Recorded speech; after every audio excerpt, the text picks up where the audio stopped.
Hello and welcome to the CX Files for the 20th of April 2023. My name is Mark Hillary and I'm in Sao Paulo, Brazil. And I'm Peter Ryan. Today I am in Warsaw, Mark, presenting at the annual Pro Progressio event that Victor Doctor, a great friend of ours and a great friend of CX Outsources, is putting on. It's really good to be back in Warsaw. It's been about a year since I visited this lovely city. And as always, Victor is putting on an event that truly shines and is a standout in global CX and BPO delivery. Okay, excellent. Well, this week we've actually got something a little bit unusual for CX Files because there's no guest.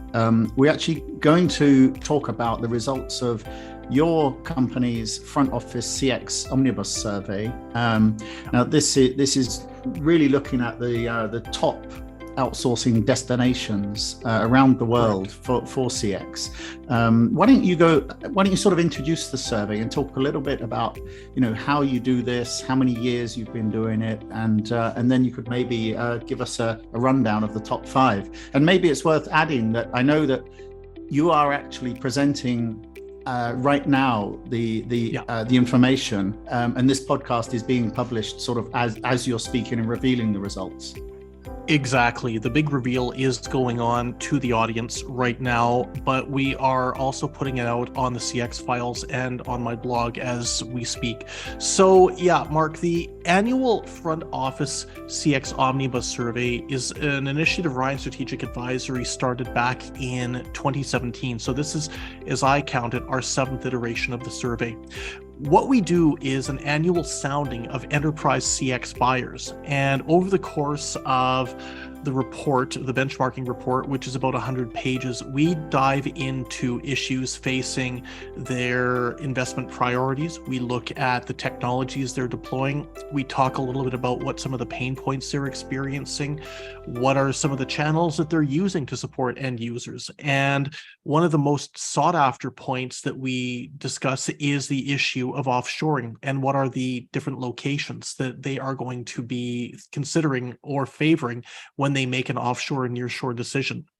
Now, Mark, this year is the biggest survey that we've completed. It was 712 respondents. Now, this was across nearly 20 different industries, and the countries we looked at were Australia, Canada, France, Germany, Italy, Japan, Spain, the United Kingdom, and the USA. So 9 countries. As I say, the largest survey that we've conducted, and to my knowledge, it's the largest survey of its kind in terms of sounding the views of enterprise CX buyers. Now, the people answering the survey, Mark, have to be strategic decision makers within their organizations from a CX perspective. The example I always like to give is that you wouldn't be talking to the contact center manager of a telco call center outpost in the middle of, say, North Dakota or Kansas. You would be talking to that telco's actual head of CX. So these are people that are actually taking the decisions, that are actually making the moves strategically within their organizations. And I'm very excited to talk to our listening audience today about who comprises the top 5 this year. And do you differentiate them between captive and outsourcing? So when you're looking at, say, if India, for example, is a popular destination, is there a difference between whether I work with a CX specialist or am I working there myself? So the respondents to the survey do not come from the outsourcing side. They all come from the captive side. In terms of their preferences, we don't distinguish in the question that we ask. We ask for their level of favorability for particular destinations, for particular locations. So they could be working with a BPO. They could be doing it on their own. Okay. So why don't we start then with the countdown? Give us start off with number 5.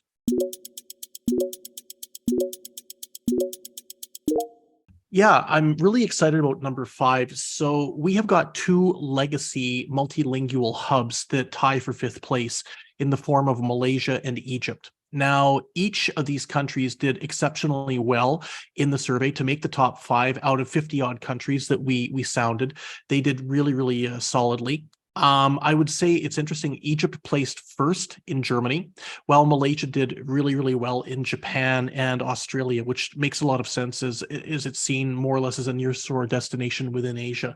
It's interesting to note, Mark, that as long as I've been doing this type of survey work, both these countries have performed very solidly. We'll recall that Egypt and Malaysia were in the top 5 last year. And to my mind, the value of investment many companies have made over the course of the past 2 decades in each of these locations, it really speaks volumes and really is testimony to the extent to which they've been able to maintain this level of favorability. Yeah, and I think that particularly in the last year or so, Egypt has been starting to take business away from South Africa. It's definitely sort of appearing now as a multilingual destination for the whole EMEA region. Yeah, exactly. And something that's worth noting as well in the survey is how well Egypt also did in North America. I mean, it's always had a base of clients in the US and Canada, but it performed exceptionally well in both countries over the course of the 2023 survey. Okay, why don't we go straight to number 4 then?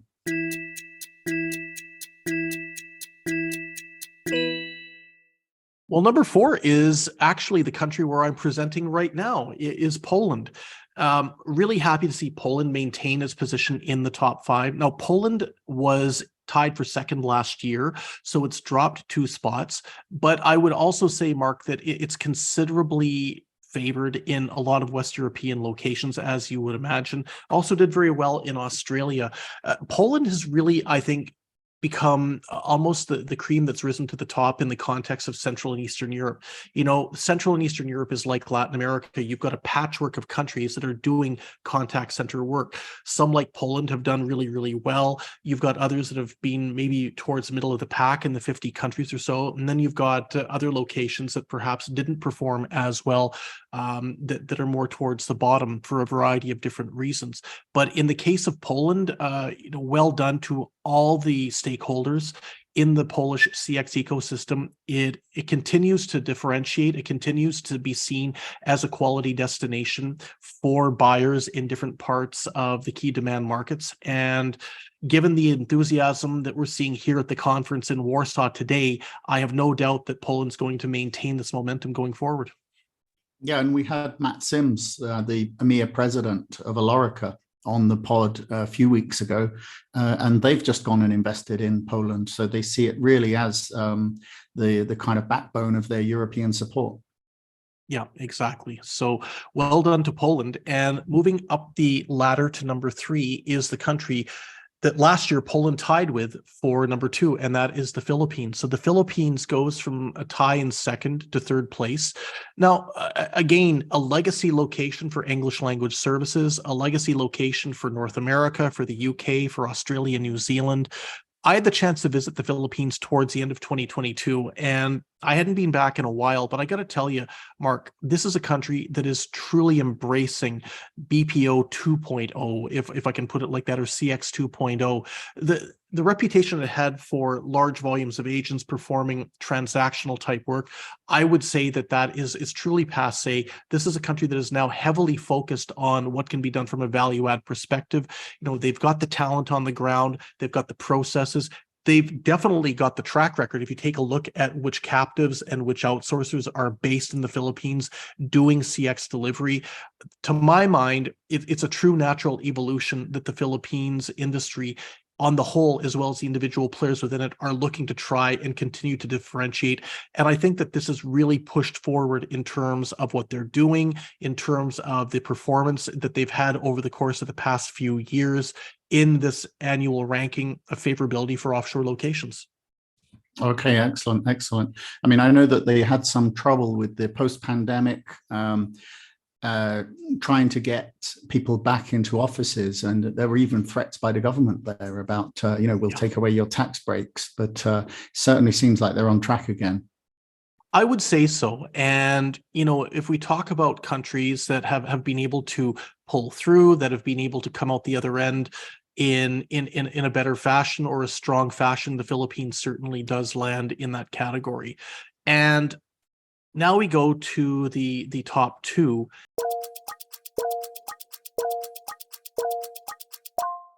And in second place, this is an interesting one. Last year, you'll remember, Mark, we had a tie for first between India and South Africa.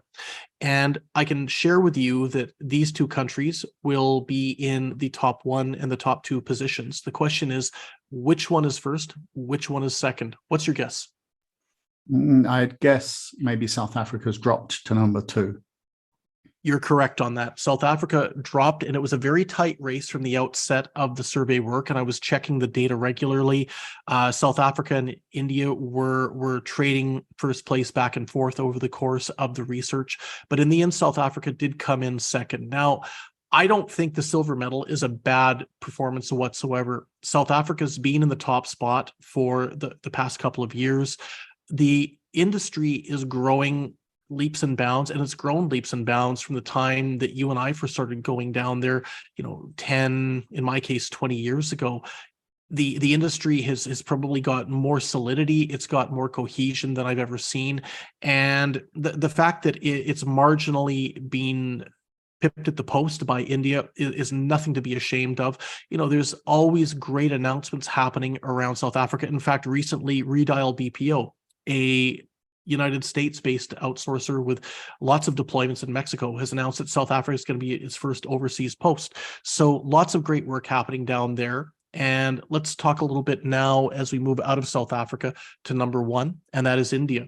So India is the first place. It's the most favored offshore location for CX delivery in the world based on our survey. And, again, tied for first last year. It's got a definitive first place for itself in 2023. India is a legacy location. It's one that has reinvented itself, I think, tremendously over the course of the past 5 or 6 years.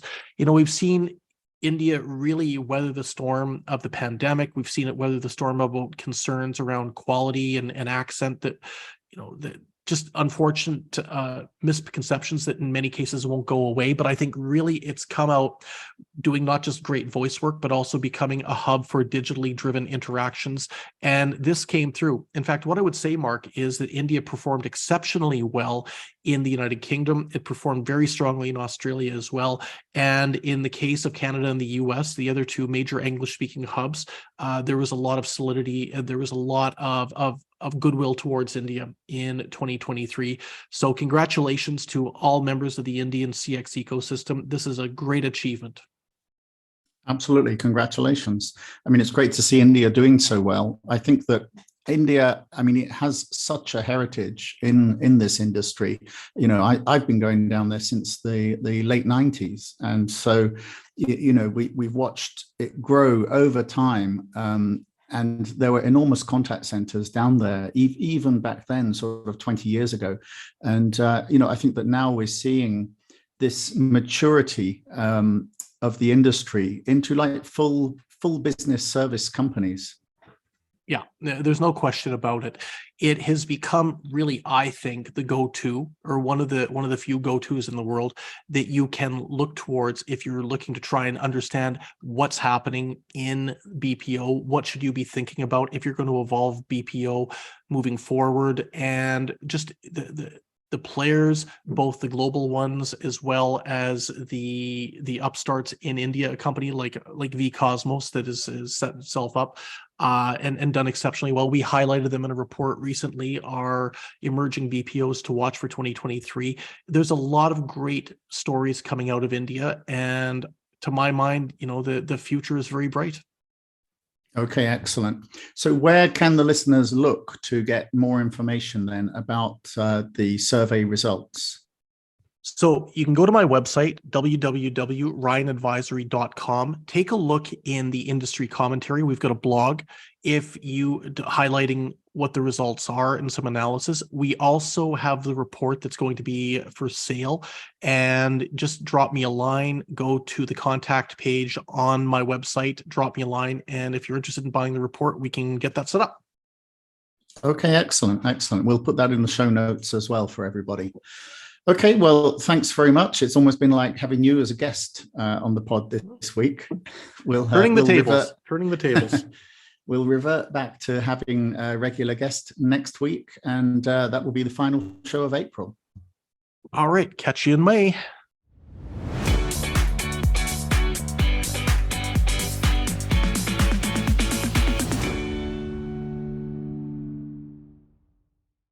Thanks for listening to the CX Files podcast. We really appreciate your feedback and suggestions. You can reach myself, Mark Hillary, or Peter Ryan via LinkedIn. Please also leave a rating or review on your favourite podcast provider, as that helps more people to find us. As always, we'd like to thank Chris Haig at Traction Media for the CX Files graphics. See you next week.